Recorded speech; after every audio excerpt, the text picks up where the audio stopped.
हुआ रे? हाँ? अरे क्या हुआ रे?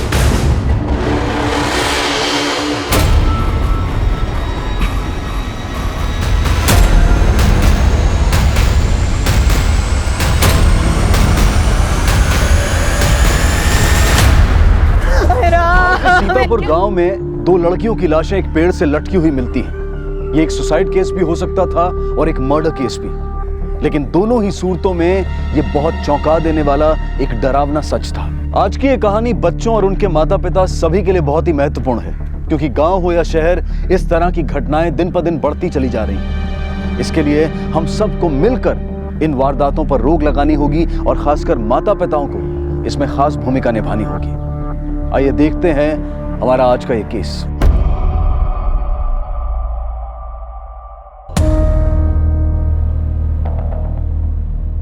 दीपा और आशा का कमरा यही है? जी। कोई नोट या मैसेज नहीं छोड़ा उन्होंने? नहीं जी, ये हमारी पत्नी है और वो हमारा बेटा विनोद। आप लोगों ने आखिरी बार दीपा और आशा को कब देखा? कल रात खाना खाने के बाद 10:30 बजे के करीब। सर इनके घर में पीछे की तरफ भी एक दरवाजा है।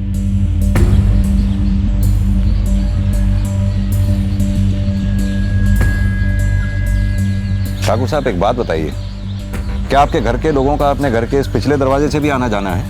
जी, लेकिन बहुत कम। सर ये भी तो हो सकता है कि वो रात को इसी रास्ते से निकली हो और किसी को पता भी ना चला हो। आप लोग अपने आप को क्या समझते हैं?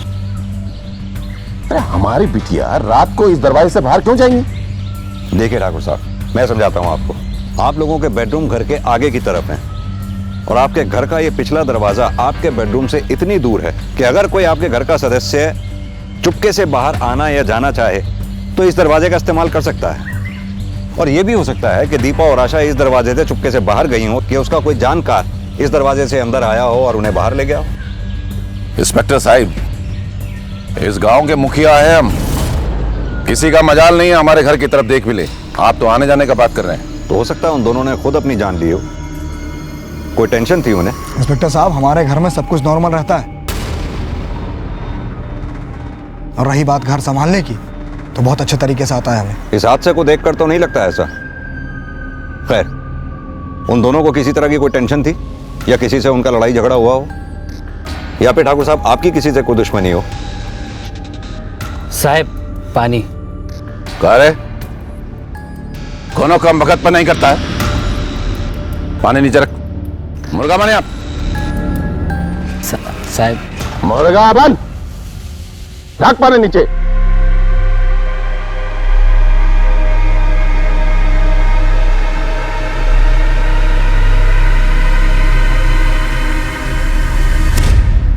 नहीं साहब, हमरा कोनो से कोई दुश्मनी नहीं।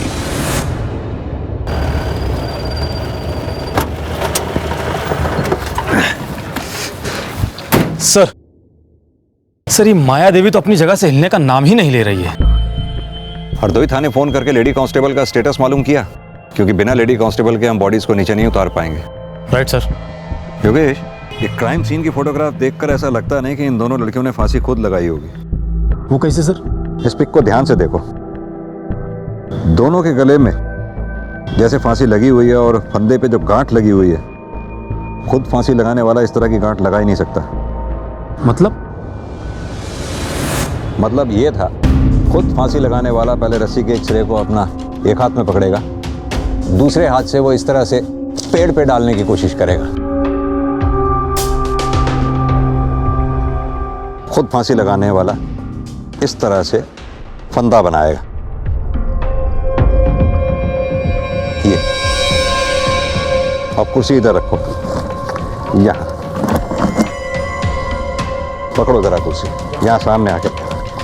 इस तरह से फंदा उसने अपने गले में डाला होगा, कुर्सी पैर से नीचे से खिसकाई। आया समझ में? सर वो दोनों बॉडी भी तो हमको ऐसे ही मिली है। यही तो मैं कह रहा हूं योगेश, अगर ये दोनों का आत्महत्या का मामला होता तो घर में लगे पंखे से भी की जा सकती थी। घर से बाहर निकलकर चबूतरे पे पेड़ पे लटकने की क्या जरूरत थी? सर अगर हम ये मान लें कि ये मर्डर है, तो दोनों को मारने का रीजन क्या होगा? और सबसे बड़ा सवाल तो ये है तो रात में बाहर गई क्यों? यही तो पता लगाना है। या तो फिर कोई उनका जानकार उन्हें किसी बहाने पिछले दरवाजे से बाहर ले गया, या वो खुद पिछले दरवाजे से बाहर निकल कर आए। हो ना हो, इसमें घर में से ही किसी सदस्य का हाथ हो सकता है। ब्रिजेश जी का परिवार का गांव में बहुत इज्जत है साहब, किसी से कोई लड़ाई झगड़ा भी नहीं, पता नहीं कहाँ हो गया। अच्छा एक बात बतलाइए, ये ब्रजेश जी की बेटियां कैसी थीं? साहब, 2 लड़कियां तो बहुत अच्छी थी और उनका कोई दोस्त सहेली भी नहीं था, और दोनों वैसे भी घर से ज़्यादा बाहर निकलती कहाँ थी। ठीक है सर, हरदोई पुलिस स्टेशन में एक ही फीमेल कांस्टेबल है और वो भी छुट्टी पर गई है। उनसे बोलो जैसे ही वो छुट्टी से वापस आए हमें इन्फॉर्म करें। सर, ये ब्रिजेश के परिवार का भी समझ में नहीं आ रहा। सारा गांव उसके बारे में तारीफ कर रहा है। अब या तो ब्रिजेश बहुत अच्छा है या फिर उसका गांव उससे डरता है। सर फिर ऐसे में आशा और दीपा के बारे में हमसे कौन बात करेगा? कोई तो होगा जो दीपा और आशा से बात करता होगा।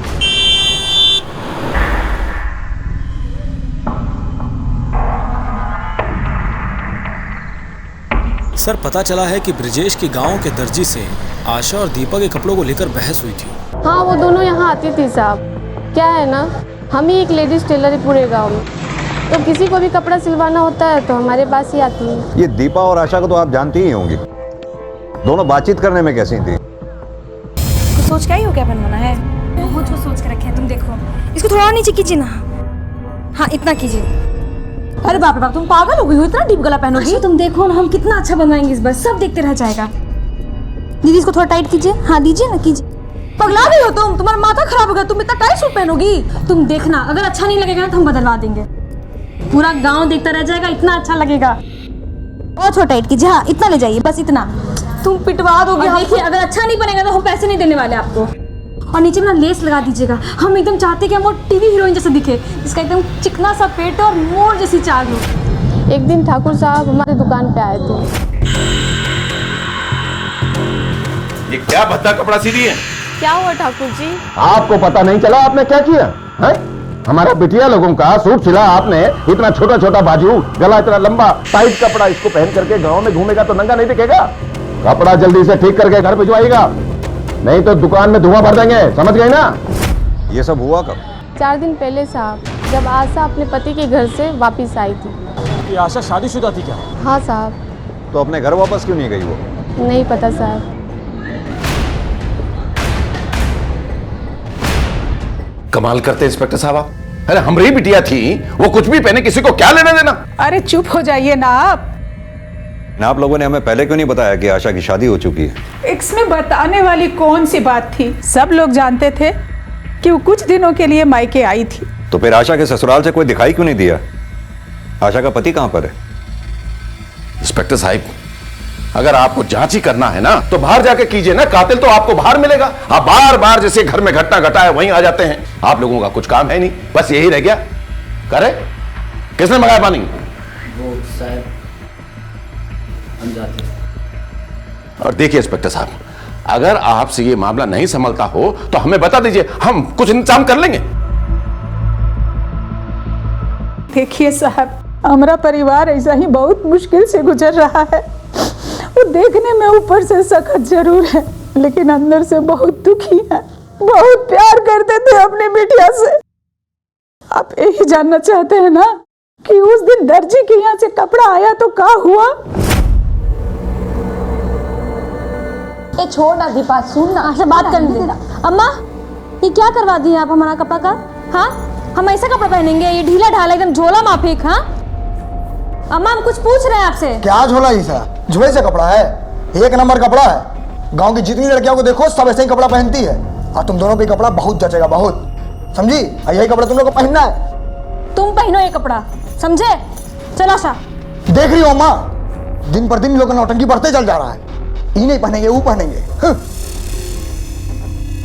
अरे बाप रे बाप, ए दीपा क्या कर दी? तुम सच में कपड़ा जला दिया। अम्मा को पता लगेगा ना तो तुमको पता नहीं है क्या कर देगी। अब हम इनकी मनमानी नहीं चलने देंगे, हम वही करेंगे जो हमारा मन करता है। क्या हो रहा है ये सब? अरे बोलते क्या नहीं? कपड़ा जला रहे हैं जो आप बिगाड़ के लेकर आए थे।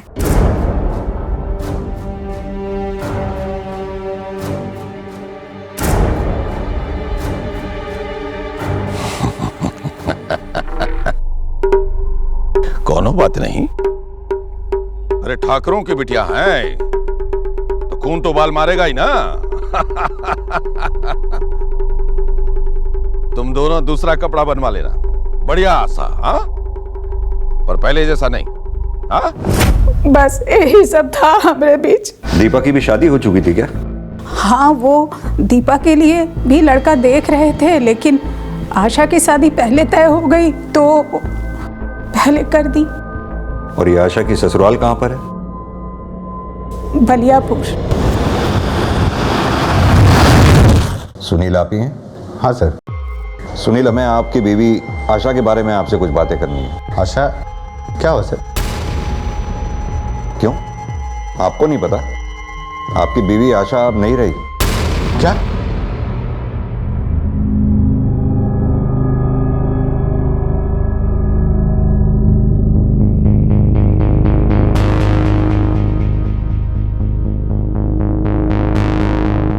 क्या हुआ उसको? क्यों, आपके ससुराल वालों ने आपको खबर नहीं की? नहीं सर। दरअसल हमें दीपा और आशा की लाशें गांव में पेड़ से लटकी मिली। सुनील, आपको क्या लगता है, क्या दीपा और आशा की कोई ऐसी मजबूरी रही होगी जिसकी वजह से ये सब हुआ? हमको नहीं पता सर, लेकिन अभी 2-3 दिन से हमारी बात भी नहीं हो रही है। क्यों? अब क्या बताएं सर, जब से ब्याह के आई थी ना, सारा घर सर पे उठा रखा था। जब देखो हमसे और हमारे बेटे से लड़ती ही रहती थी। गरम गरम पूरी, छोला का साथ पूरी बहुत अच्छा लगता है। और हमारी बड़ी अम्मा तो एक नंबर छोला बनाती हैं। उसको धीमा धीमा आंच में पकाएगा ना तो बहुत अच्छा बनता है, हबर दबर करेगा ना तो तुम सब गड़बड़ हो जाता है। हाँ। अरे हाँ हाँ, सिर्फ तुम्हारी बड़ी माँ ही तो छोले बनाती है, हमें थोड़ी कुछ करना आता है। अरे हमें और भी काम होते हैं, समझी तुम, ऑफिस भी जाना होता है। जब देखो बड़ी माँ बड़ी माँ बड़ी माँ। माँ जी, आप ना हमारी बड़ी अम्मा के बारे में कुछ मत कहिए। हम तीनों भाई बहन को ना अकेले पाला है उन्होंने, और ये ना कोई आसान काम नहीं होता है। अरे तुम्हारी बड़ी माँ ने तुम तीनों भाई बहनों को पाला है तो हमने भी पाला है। मैंने भी बेटा जना है, उसे पाला है, जिसके बलबूते पे तुम ऐश कर रही हो, समझी? देखिए अम्मा जी, आप ना... इसलिए हम फैसला कर लिए थे सर, इस बार कुछ हो जाए हम उसको लाने नहीं जाएंगे। लेकिन एक दिन ब्रजेश जी फिर ऑफिस पर आ गए। बार बार तुम्हारा वकील बन करके तुम्हारा झगड़ा नहीं छुटा सकते। अरे तुम्हारा बीवी है, तुम सवाल हो ना। बाबूजी, बात तो ये है कि आपकी बेटी को बड़ों से बात करने की तमीज तक नहीं। बहुत अच्छा शिक्षा दिया है हमने अपनी बिटिया को। अरे तुम्हारी मर्दानगी में कमी अपने साथ रखने में उसको बात करता है।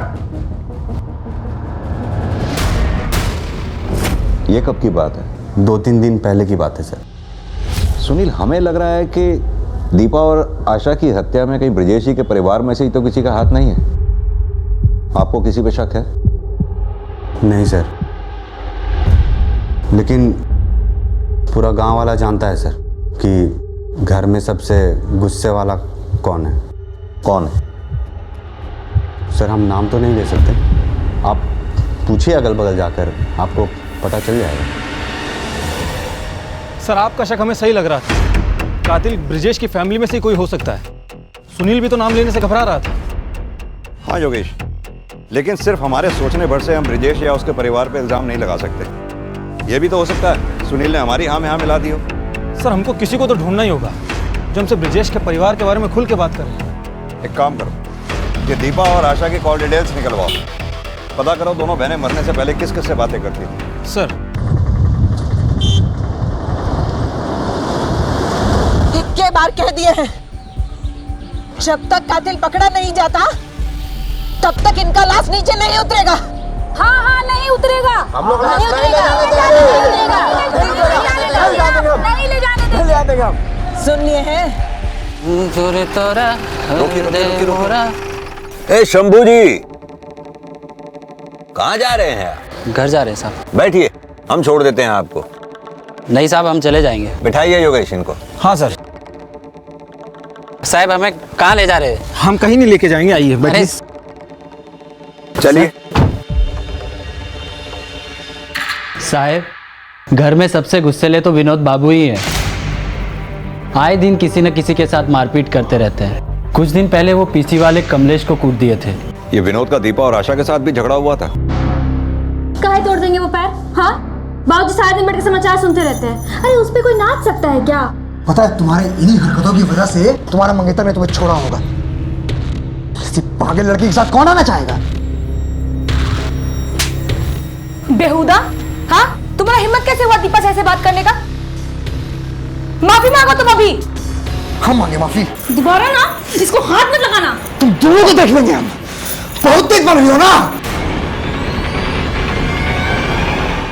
अच्छा, ये दीपा के मंगेतर का नाम क्या है? साहब उसका नाम हरीश है, वो धर्मपुर का रहने वाला है। ठीक है, तुम जा सकते हो। योगेश, इस केस का भी कुछ समझ में नहीं आ रहा है। रोज कोई ना कोई एक नाम इस केस से जुड़ता चला जा रहा है। सर हमने पता लगा लिया है, विनोद अक्सर गांव के देसी ठेके पर बैठा रहता है। और सर हरीश से भी बात हो गई है, वो किसी काम से शहर से बाहर गया है, कल आ जाएगा।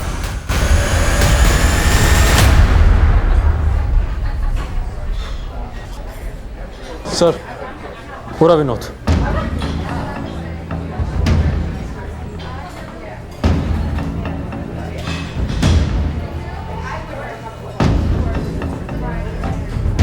विनोद, तुमसे कुछ बात करनी है। बैठिए।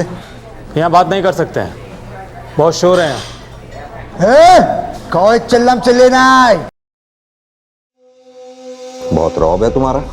ठाकुर है इंस्पेक्टर साहब, कुछ कर सकता है। कुछ भी, जैसे पीसीओ वाले को मारना, यहाँ तक कि अपनी दोनों बहनों का कत्ल तक कर देना। लगता है आपको कोनो गलतफहमी हो गया है। कमलेश कान भरा है आपका। कमलेश ने हमें कुछ नहीं बताया। हमें पता चला था कि तुम दोनों के बीच में झगड़ा हुआ था। हाँ, लेकिन उसके पीछे एक कारण था। क्या देख रहे हो बे?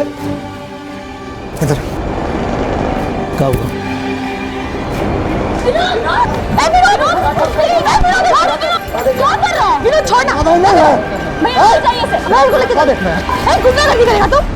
सर, कोनो गलत बात होता है ना तो अजीब लगता है, दिमाग झंझना जाता है, गुस्सा लगता है।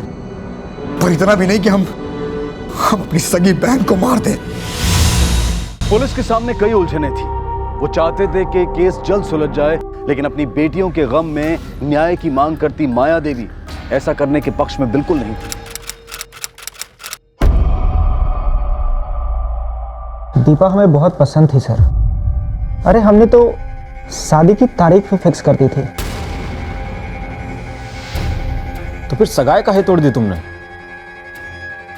सगाई हमने नहीं, दीपा ने तोड़ा था। हरीश, हमें आपसे कुछ बात करनी थी। बोलो। सच बात तो ये है कि हम किसी और से प्यार करते हैं, आपसे शादी नहीं कर सकते।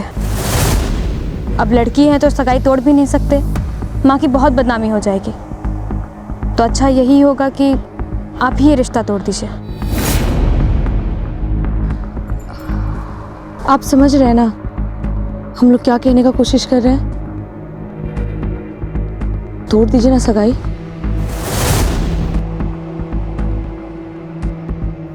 यही सच है सर। तो ये बात देवकी जी ने हमसे काहे छुपाई? अरे लड़की वाले हैं ना, और बदनामी से बचने की कोशिश तो सभी करते हैं। अच्छा, दीपा जिस लड़के से प्यार करती थी उसका जिक्र किया था उसने कभी तुमसे? नहीं सर।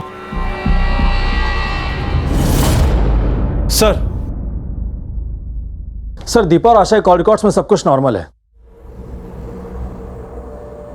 उस रात को 11 बजे उन्हें किसी का फोन नहीं आया था। एक बात और सर, आशा जब अपने ससुराल में थी तो वहां से दीपा को सुनील के मोबाइल से कॉल आते थे। हाँ, तो हो सकता है उसे आशा फोन करती हो। और सर कभी कभी तो लेट नाइट पर भी फोन किए गए हैं। बहनें भले कितनी क्लोज क्यों ना हो, लेकिन रोज रात को इतनी क्या बातें होंगी करने के लिए? योगेश, ये भी तो हो सकता है कि दीपा को कॉल आशा के ना आकर के आशा के हस्बैंड सुनील के आते हो, और अभी तक हम गलत डायरेक्शन में जा रहे थे। हो सकता है आशा को दीपा और सुनील के बारे में पता चला हो और दीपा और आशा के बीच में इस बात को लेकर झगड़ा हुआ।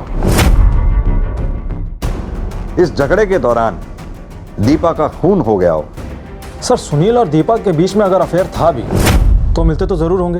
एक काम करो, सुनील के ऑफिस जाकर पता करो, क्या सुनील रोज ऑफिस आया करता था या फिर उससे ऑफिस में कोई मिलने आया जाया करता था। Okay sir. सर एक बात और, कि दीपा ने पिछले हफ्ते किसी मनीराम नाम के आदमी को कॉल किया था, भी 4 से 5 बार। योगेश, मनीराम कहीं वही आदमी तो नहीं जिसका जिक्र करके दीपा ने हरीश से सगाई तोड़ दी थी? ये कॉल रिकॉर्ड्स में मनीराम का एड्रेस कहाँ था?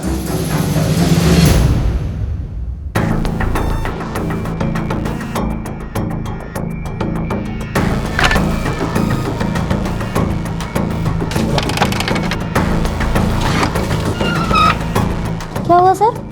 ये मनीराम कहाँ गया, कुछ मालूम है आपको? नहीं सर, 2 दिन से वो लोग तो दिखे नहीं। कि ब्रजेश की जो बेटी है दीपा, जी, वो कभी मनीराम से मिलने के लिए आई थी क्या? नहीं सर, कभी देखा नहीं। ठीक। सुनील जी, आपकी पत्नी आशा के घर पर होने के बावजूद भी आप देर रात तक दीपा से बात करते थे। सर वो घर वाला फ़ोन हमको ऑफिस से मिला है और आशा उससे घंटों बतियाते रहती थी। आशा, आशा, आशा, अरे मेरी शर्ट कहाँ है यार? मेरी शर्ट कहाँ है? मुझे ऑफिस के लिए लेट हो रही है। अरे वहीं पे रखा है, ले लीजिए। हाँ, बैठे रहो और बतियाते रहो बस। अरे कुछ नहीं, छोड़ो ना, वो शर्ट मांग रहे थे, जाके ले लेंगे। पहले हमको शक हुआ कि उसका कहीं अफेयर है, लेकिन बाद में पता चला कि वो अपनी बहन दीपा से बातें करती थी।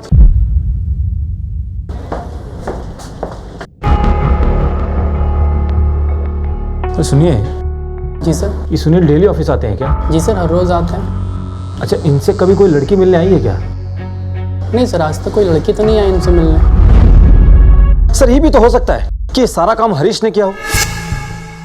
सर दीपा ने सगाई तोड़ी थी तो हरीश का ईगो हर्ट हुआ था, तो उसने दीपा को मारना चाहा और बीच बचाव में आशा आ गई और उसी बीच बचाव में आशा भी मारी गई। योगेश, फिलहाल तो तुम साइबर सेल वालों से कहो कि वो मनीराम के फोन को ट्रेस करें। जैसे ही उसके बारे में कुछ पता चले हमें इन्फॉर्म करें। सर बलियापुर थाने से एक महिला पुलिस मिल गई है। गुड।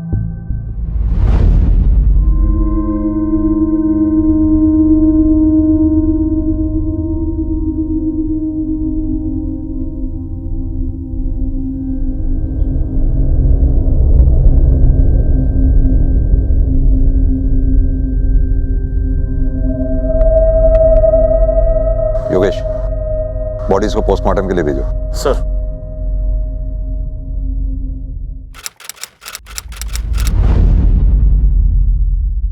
सर, हमें आपसे कुछ बात करनी है। सर ये हरीश है, दीपा का मंगेतर। क्या बात करनी है हरीश? सर अब तक तो मैं दीपा और आशा के मौत की वजह से चुप बैठा था, लेकिन अब हमें हमारे गहने वापस चाहिए। कैसे गहने? जो गहने हमने सगाई के वक्त दीपा को दिए थे। तो ये बात तुम हमसे क्यों कह रहे हो? जाकर ब्रिजेश और उनके परिवार से कहो। हम उनके घर गए थे, लेकिन वे कह रहे हैं कि गहने उनके पास है ही नहीं। एक काम करो, उन गहनों की रसीद या लिस्ट वो हमें दे दो। ठीक है सर।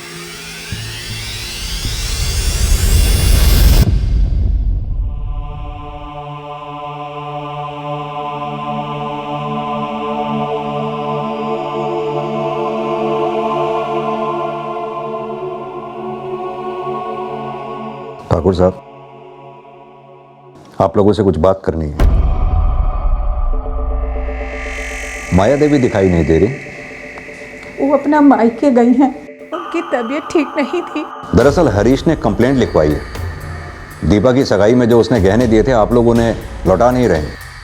इंस्पेक्टर साहब, हमने हरीश को कितनी दफे समझाया था कि दीपा के पास कोई गहना वहना नहीं था।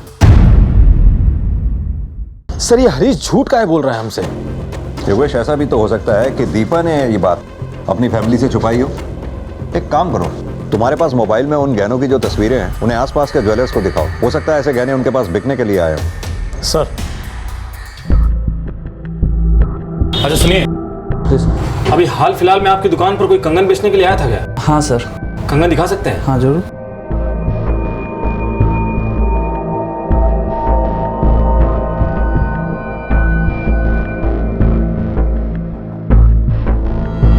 अच्छा ये कंगन बेचने वाला कहाँ रहता है, कुछ पता है? इधर ही रहता है सर, 2 गली बगल में ही रहता है।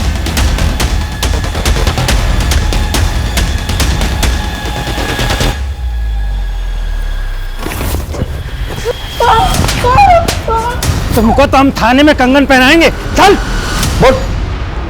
साहब हम सच बोल रहे हैं साहब। हम उन दोनों लड़कियों को नहीं मारे हैं साहब। हाँ, उन दोनों लड़कियों को गहने छुपाते जरूर देखे थे साहब हम।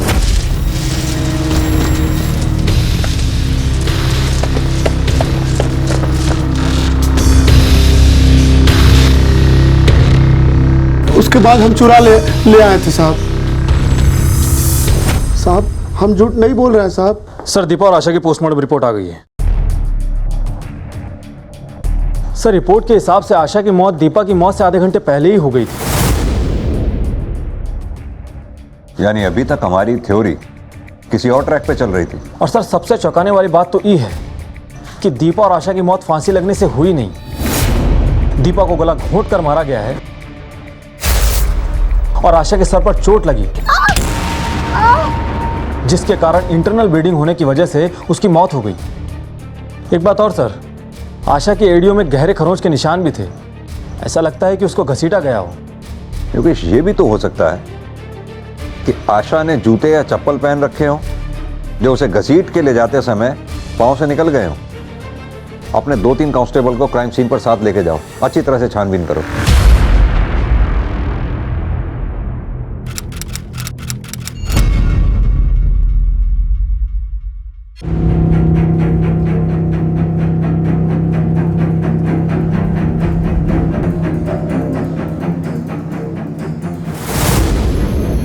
सर, यहाँ एक चप्पल मिला है।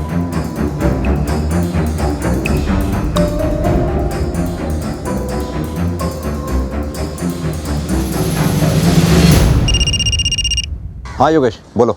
सर, क्राइम सीन से थोड़ी दूरी पर हमें एक चप्पल मिली है। ऐसा लगता है कि चप्पल दोनों लड़कियों में से किसी एक की हो सकती है। वो चप्पल फॉरेंसिक टीम को भेजो, शायद कोई फिंगरप्रिंट्स मिले। ठीक है सर। मनीराम के कॉल डिटेल से कुछ पता चला? हाँ सर, फोन ऑफ करने से पहले मनीराम ने लखनऊ में इस नंबर पर बात की थी। ये नंबर सर। नंबर बोलो। 7898-56523। हेलो जी, मेरी बात मनीराम से हो सकती है? जी होल्ड करिए, बुलाता हूँ। योगेश, लखनऊ पुलिस से फौरन कांटेक्ट करो, उन्हें नंबर सेंड करो। उनसे कोई नंबर जिस भी एड्रेस पर रजिस्टर्ड है वहां से मनीराम को अरेस्ट करे। सर। साहब, मैंने उन दोनों को नहीं मारा साहब। वो हम पता लगा लेंगे। पहले तुम ये बताओ कि दीपा तुम्हें इतने कॉल क्यों किया करती थी? वो मैं आपको नहीं बता सकता सर। कहीं ठाकुर साहब को पता चल गया तो वो मुझे नहीं छोड़ेंगे सर। ठाकुर साहब के हाथ तो तुम तब लगोगे जब हम तुम्हें छोड़ेंगे। क्या चक्कर था दीपा के साथ तुम्हारा? कोई चक्कर नहीं था सर। दीपा एक दिन मेरे दुकान पे आई थी। हमको ना मुंबई का 2 टिकट चाहिए था। मुंबई का? किस तारीख का? अगले हफ्ते का कोई भी तारीख चलेगा हमको। किस नाम से बनानी है? दीपा और आशा। ठीक है, हो जाएगा। ये हमको कब तक मिल जाएगा? कल मिल जाएगा। दीपा ने टिकट की टाइम और डेट कंफर्म करने के लिए मुझे 3-4 बार कॉल किया था और जब टिकट बन गया तो मैं उसे देने ठाकुर साहब के घर गया था। बड़ी मालकिन, बड़ी मालकिन। कहाँ है? ये टिकट है। टिकट है? किसका? आशा और दीपा का। दीपा और आशा का? कहाँ का? बम्बई का। दीपा और आशा बम्बई जाएंगी? मार कह रही हैं? बुढ़वा खोका, कपाल में भूसा भरे हो। ये सब करने से पहले हमसे पूछ नहीं सकते थे?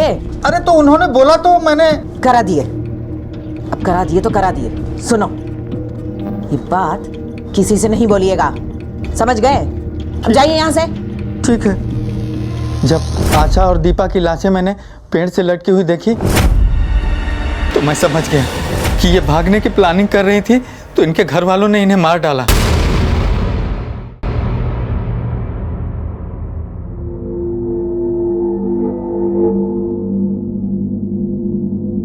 विनोद जी भाई। भाभी को फोन लगा और बोल के बच्चियों का आखिरी बार आकर के मुख दर्शन कर ले। माया देवी जी, आपसे एक काम था। बोलिए ना। ये एक एप्लीकेशन है, इस पे आपके साइन चाहिए थे। क्या लिखा है इसमें? इसमें लिखा है कि आपने हमें लाशों को उतारने की मंजूरी दे दी है और आपकी मंजूरी से ही लाशों का पोस्टमार्टम किया जाएगा।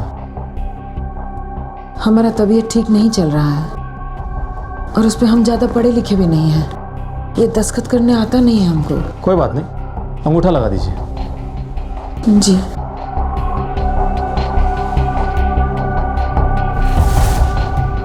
ठीक है, धन्यवाद।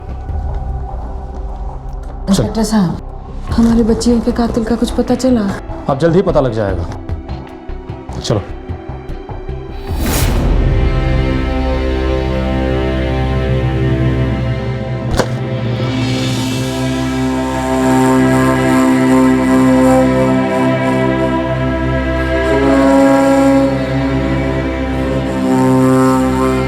बड़ी माँ की तबीयत अभी तक ठीक नहीं हुई। उनके बड़े भाई ने अभी फ़ोन पे बताया मुझे, और ये भी कहा है कि डॉक्टरों ने उन्हें और आराम करने को कहा है। कोई निदान शुरू कर देना चाहिए।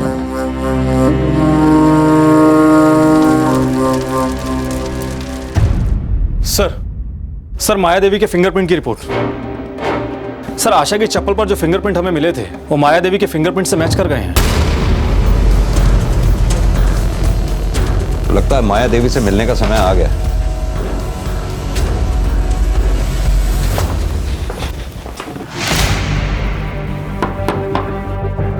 इंस्पेक्टर साहब, आप यहाँ? हमारी बच्चियों के कातिल का कुछ पता चला क्या?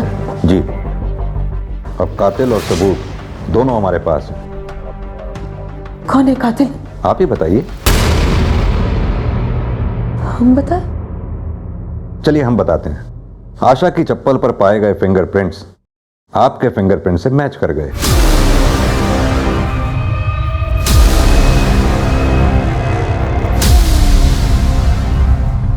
और क्या करते हम दोनों मिलके परिवार का इज्जत मिट्टी में मिला दे रहे थे।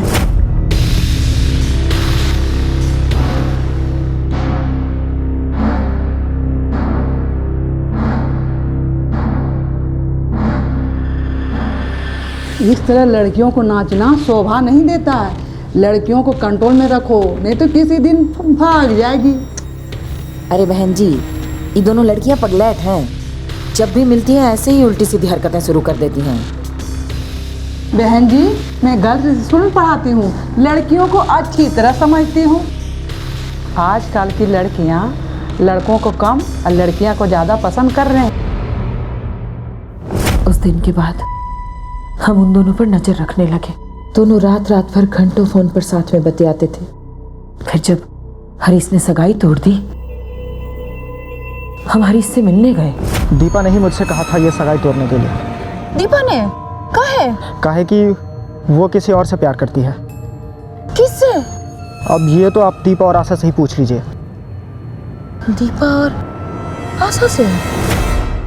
और उस रात जब हम पानी पीने उठे तो दोनों आपस में झगड़ रहे थे। दीपा सुनना, हमको ना बड़ी अम्मा ना बहुत समझाई है और हमको ना बड़ी अम्मा का बात सही भी लग रहा है। तुम जाना मुंबई, हम नहीं जाना चाहते। हमको ना नहीं बनना हीरो हीरोइन। हम ना यहीं पे सुनील के साथ रह के ना अपना घर और बसाना चाहते हैं। आशा तुम्हें क्या बोल रहे हैं? हम हमारे लिए अपनी सगाई तोड़ दिए, गहना छुपाए ताकि हम दोनों मुंबई में अच्छे से रह सके और हीरोइन बन सके। हम जानते हैं रे, तुम ना बहुत कुछ किया हमारे लिए। तुम जाओ ना मुंबई, हम ना यही रहना चाहते हैं। हमको नहीं जाना। आशा तुम ऐसे कैसे कर सकती? तुम मतलब ही कैसे हो सकती है? आशा मैं कुछ नहीं पता, तुमको जाना पड़ेगा हमारे साथ। मस्ती करेगी हम नहीं जाएंगे। छोड़ जाना होगा आशा, तुमको जाना होगा।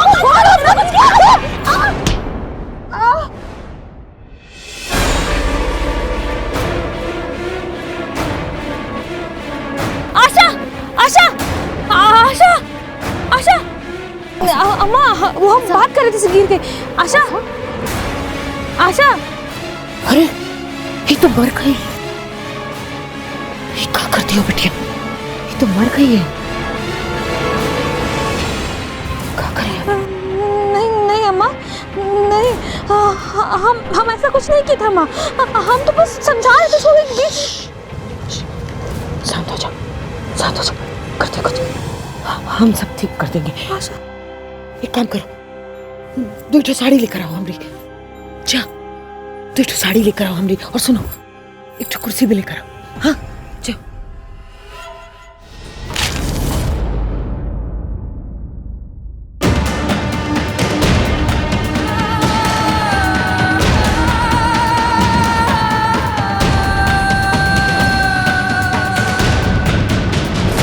इसीलिए हमने उन्हें मरने के बाद भी पेड़ पर सड़ने दिया।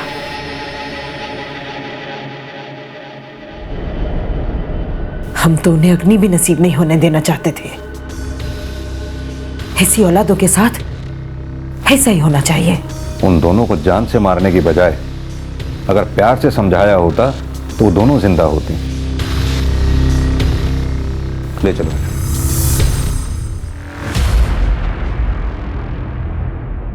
जब परिवार में एक दूसरे से बातें छुपाई जाती हैं, जब उनके बीच का विश्वास खत्म हो जाता है, तो आगे चलकर कहीं ना कहीं उनके बीच में नफरत की एक खाई बन जाती है जो कभी भी किसी जुर्म या हादसे का कारण बन सकती है। बच्चों और माता पिता का आपस में वक्त बिताना, एक दूसरे की परेशानियों को बांटना, ये बहुत जरूरी है। हमें ये समझना होगा कि हमारी सबसे बड़ी दौलत हमारा वक्त ही है और उसे अपने परिवार और अपने बच्चों के साथ बांटना एक खुशहाल जीवन की निशानी है। दीपा और आशा भी इन्हीं हालात का शिकार थी और घर वालों की जरूरत से ज्यादा पाबंदियां उनके लिए दुख और घुटन बन गई थी, जो कि शायद माया देवी समझ नहीं पाई और गुस्से और आवेश में वो गुनाह कर बैठी जिसकी सजा पूरे परिवार ने भुगती। माया देवी को उनके इस जघन्य अपराध के लिए आईपीसी की धारा 302 के तहत आजीवन कारावास की सजा सुनाई गई। अब मैं अनूप सोनी आपसे विदा लेता हूं। फिर मुलाकात होगी अगले एपिसोड में एक और चौंका देने वाले केस के साथ। तब तक अपना और अपने परिवार का ख्याल रखें और देखते रहें क्राइम पेट्रोल डायल 100। सबक एक को, सीख हम सबको। जय। ऐसे और भी मज़ेदार वीडियो के लिए हमारे चैनल को लाइक, शेयर और सब्सक्राइब करें।